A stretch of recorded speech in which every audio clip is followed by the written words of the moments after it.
এক্ষুনি তোকে বিয়ে করে নিয়ে যেতে চাইবে। চল ভাবি।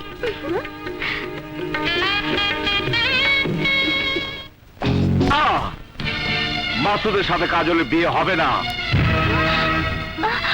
কি বলছো তুমি? হ্যাঁ, আমি ঠিকই বলছি।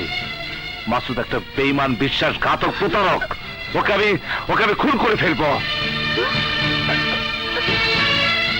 কাজল, তুই তো আমার সেই ছোট বোন, যে বোনকে বাবা মা মারা যাবার পর কখনো মা, কখনো বাবা, কখনো বড় ভাইয়ের আদর স্নেহ দিয়ে এত বড় করেছে। সেই বোনটাকে আমি জেনে শুনে আগুনে ঠেলে দিতে পারি না। যে মাসুদকে আমি আপন ভাইয়ের মতো ভালোবাসতাম, সেই মাসুদ সামান্য কিছু টাকার বিনিময়ে আদালতে মিথ্যে সাক্ষী দিয়েছে।